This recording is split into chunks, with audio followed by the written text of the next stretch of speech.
உங்கள் அபிமான எழுத்தாளர் ஜெயலட்சுமி கார்த்திக்கின் ஆடியோ நாவல் சேனல். ஒவ்வொரு அத்தியாயமும் கேட்டு லைக் பண்ணி கமெண்ட் பண்ணுங்க. மறக்காம சப்ஸ்கிரைப் பண்ணிடுங்க. அப்பதான் கதைகளோட அப்டேட் உங்களுக்கு நோட்டிபிகேஷன்ஸா கிடைக்கும். நம்ம மனசார செய்யற எந்த ஒரு விஷயத்துக்கும் ஒரு மதிப்பு இருக்கும்னு என் பாட்டி சொல்லுவாங்க. அத போல வாழ்க்கையில எல்லாத்தையும் மனசார செஞ்சா வாழ்க்கையே மதிப்பா இருக்கும்ல.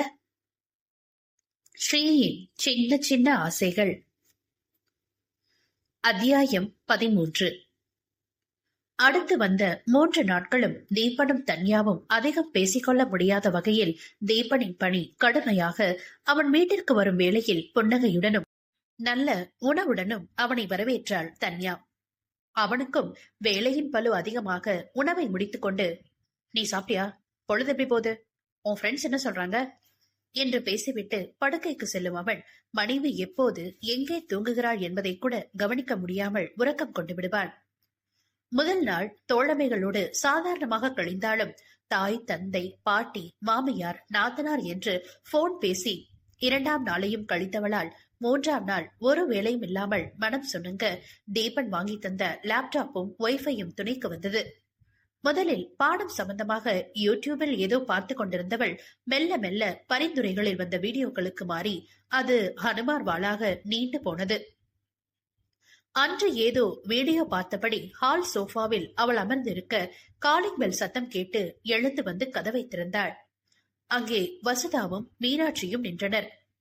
பாவசு என்று தனக்கு இணை வயதில் இருக்கும் வசுதாவை அழைத்தபடி, வாங்க மீனுமா என்று மீனாட்சியையும் வரவேற்றாள். மூவரும் பேசிக் கொண்டிருக்கும் போது, உங்களுக்குலாம் எப்படி பொழுது போகுது?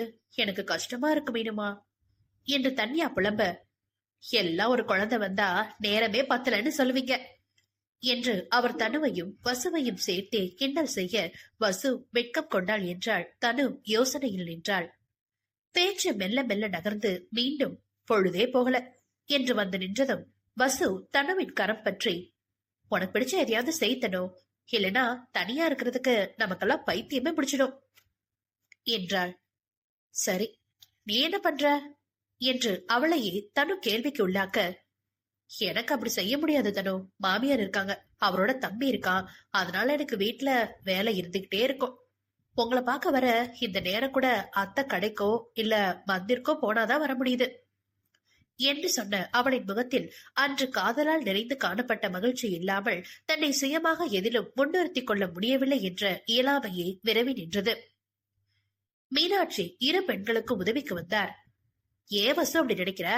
ஒருவேளை அவனோட ஹாபி உனக்கு ஒரு தொழிலை ஏற்படுத்தி கொடுக்கலாம், அதுல வருமானம் வரும் அப்படின்னா எந்த குடும்பமோ அந்த பெண்களை முடக்காது. அதனால எதை செஞ்சாலும் உங்களுக்கும் உங்க குடும்பத்துக்கும் உபயோகமா இருக்குமான்னு யோசிங்க என்றார். எங்களை விட்டுட்டு என்ன பேசிட்டு இருக்கீங்க 3 பேரும் என்று சரிதா உள்ளே வர அவரை தொடர்ந்து நீலாவரியும் அலிமாவும் வந்தனர். வாங்கம்மா என்று வீட்டரசியாக தன்யா அவர்களை வரவேற்று ஐவருக்கும் பருக பழச்சாறு எடுத்து வருவதற்குள் வசுதா இதுவரை நடந்த பேச்சுக்களை அவர்களுக்கு விலக்கி இருந்தாள். மீன சொல்றது சரிதான் வசு, உன் மாமியாருக்கு வயசு அதிகம், அதனால ஒண்ணு அவங்க புரிஞ்சுக்க இன்னும் காலம் ஆகும். அதுக்காக நீ வீட்டு வேலை மட்டும் பாத்துக்கிட்டு அவங்க கூட சீரியல் பார்த்து உன் நேரத்தை கழிக்கணும்னு அவசியம் இல்லையே. உனக்கு பிடிச்ச இல்லனா உன்னால செய்ய முடியும் அப்படிங்கிற சிறு தொழில தாராளமா நீ துவங்கலாம்ல. ஆரம்பத்துல கோமாவோ மறுப்பாவோ சொன்னா கூட உன்னால சம்பாதிச்சு தர முடியும்னு தெரிஞ்சா ஒத்துப்பாங்கடா என்று சரிதா சொல்ற.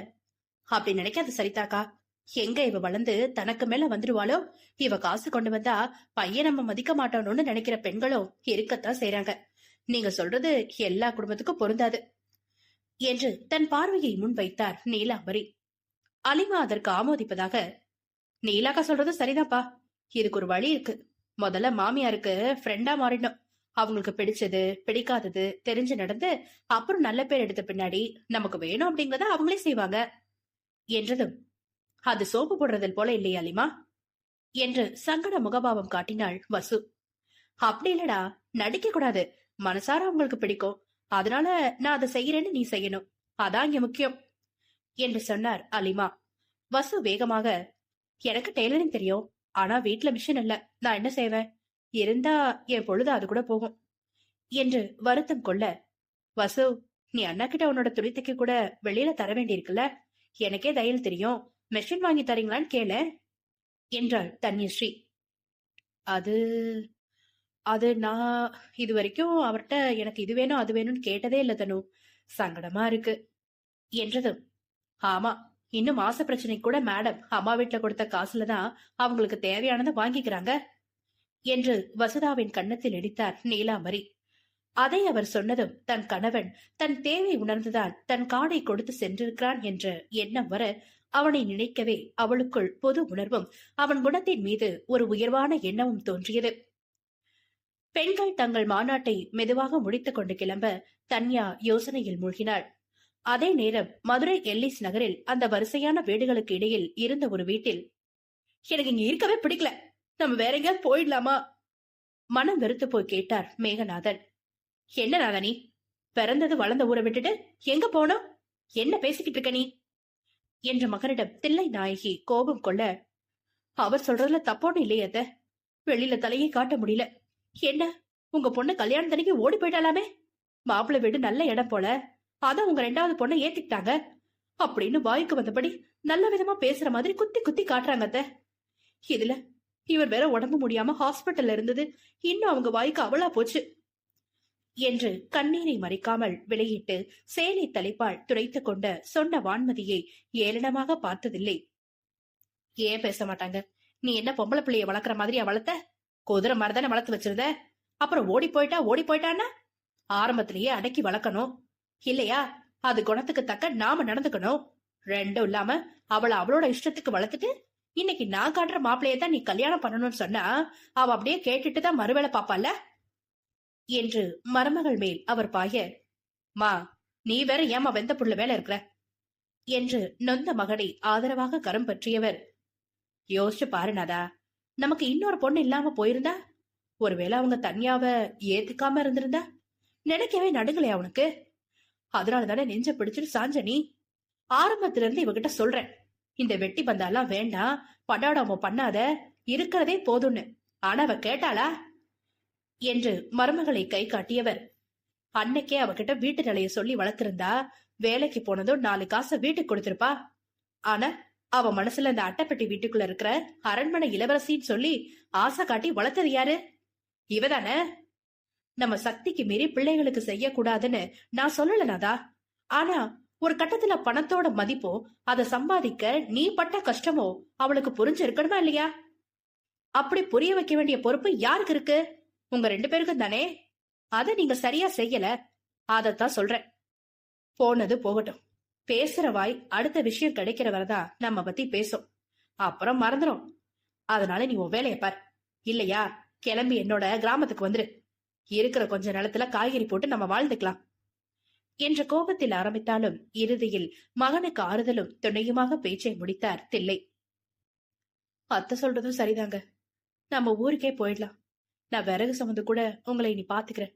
நம்ம சின்ன பாப்பாவையும் கட்டி கொடுத்தாச்சு, இனி நமக்கு ஒண்ணுமே இல்லைங்க என்று கண்ணீரை உகுத்த மருமகளை முறைத்த தில்லை, இவ்வளவு வயசாச்சு, கூறு இருக்கா பரவலுக்கு என்று மகனிடம் கோபம் காட்டியவர், போன குதிரைய பத்தி நமக்கு ஒண்ணும் இல்ல, ஆனா கட்டி கொடுத்த பிள்ளை சாது. அதுக்கு இனிதான் நாம நல்லது கெட்டது பாக்கணும். பேசணும்னு எதையும் பேசாத மதி என்று மருமகனிடம் கோபத்தை நேரடியாக காட்டினார். அதெல்லாம் அவங்க வீட்டுல நல்லா பாத்துக்குவாங்க அத்தை என்று கணவரின் நண்பர் குடும்பம் என்று வான்மதி தாங்கி பேச, உன்னையெல்லாம் என்னத்தை செய்யறது? அன்னைக்கு அவங்க வீட்லயும் பிரச்சனை, அதான் அமைதியா போயிட்டாங்க. இல்லனா இப்படி கல்யாணம் அமைதியா நடந்திருக்குமா? அந்த பையன் எதுக்கு எடுத்தாலும் அப்பா அப்பான்னு சொல்லிக்கிட்டு இருந்தான் அன்னைக்கே. நம்ம பிள்ளைய நல்லா பாத்துக்குவானா, என்ன படிச்சான், என்ன வேலையில இருக்கா, எதுவுமே தெரியாம நாமளும் கட்டி கொடுத்துட்டோம். ஒரு எட்டு போய் பார்க்க வேண்டாமா? எப்பா, நாளைக்கே நம்ம 3 பேரும் போய் பம்பாய்க்கு பிள்ளைய பாத்துட்டு வந்துருவோம் என்றார் தில்லை. ஆமா, நான் இன்னும் 1 மாசத்துக்கு எங்கேயும் வெளியில போக கூடாதுன்னு டாக்டர் சொல்லிருக்காருமா. மாப்பிள்ளை பத்தி நீங்க கவலைப்பட வேணாம். நல்ல படிப்பு, நல்ல வேலைதான். கிருஷ்ணன் தம்பி சொல்லுச்சு. அவர் பழகுற விதத்திலேயே அந்த குடும்பம் அவங்க மருமகனை எப்படி நடத்துறாங்கன்னு தெரியுது. அதே போலதான் நம்ம பாப்பாவையும் பாத்துக்குவான் என் நண்பன் அசோக். அதனால அடுத்த மாசம் போய் நம்ம தனியா பாப்பாவை பாத்துக்கலாம். இப்ப இங்க இருக்கலாமா இல்லனா கிராமத்துக்கு போகலாமான்னு யோசிங்க என்று மேகநாதன் சொன்னதும் பெண்கள் இருவரும் ஒருவரை ஒருவர் பார்த்து கொண்டனர். இத்தனை ஆண்டுகள் கடந்தும் ஒரே வீட்டில் இருக்க இருவரும் யோசிப்பதை உணர்ந்த மேகநாதன், அம்மா, வயசான காலத்துல நீ தனியா இருக்க வேண்டாமா? நான் இவ்வளவு சொல்லி வைக்கிறேன். நீங்களும் எல்லாத்துலயும் குறை கண்டுபிடிக்காம நான் ஒரு நோயாளியா இருக்கேன்னு மனசுல வச்சுக்கிட்டு 2 பேரும் எனக்காக யோசிங்க என்றார். மகனை நினைக்கையில் மனதில் பாசம் பொங்கினாலும் மருமகள் மறுபடி வெட்டி பந்தா காட்ட ஆரம்பித்தால் தன்னால் தாக்கு பிடிக்க முடியுமா என்று யோசிக்க துவங்கினார் தில்லை. நான் இனிமே தேவையில்லாம ஊருக்காக எதையும் பேசவோ செய்யவோ மாட்டேத்த, என்னை மன்னிச்சு எங்க கூடவே இருங்கத்த என்று வான்மதி அவர் வாயாலே கேட்கவும் மனம் சமாதானம் அடைந்தவராக, இங்கே இருப்போம், மேல எதுவும் பிரச்சனை வந்தா நம்ம கிராமத்துக்கு போயிருவோம், சரியா என்று மகனை பார்த்து கேட்டபடி மருமகள் கரத்தை பற்றி கொண்டார். சரிங்கத்த என்று வான்மதி முகம் தெளிவானவராக சொல்ல, நான் போய் வேணுங்கிற சாமான் எடுத்துக்கிட்டு அப்படியே வீட்டை பார்த்துக்க ஆளுக்கு ஏற்பாடு பண்ணிட்டு 2 நாள்ல வரேன் என்று நத்தம் பக்கத்தில் இருந்த தனது கிராமத்தை நோக்கி பயணமானார் தில்லை. இந்த அத்தியாயத்தை கேட்டு மகிழ்ந்தீர்களா? அடுத்த அத்தியாயத்தில் உங்களை சந்திக்கிறோம். மறக்காம உங்களைப் போலவே கதை கேட்க விரும்பும் வாசகருக்கு வீடியோவை ஷேர் பண்ணுங்க.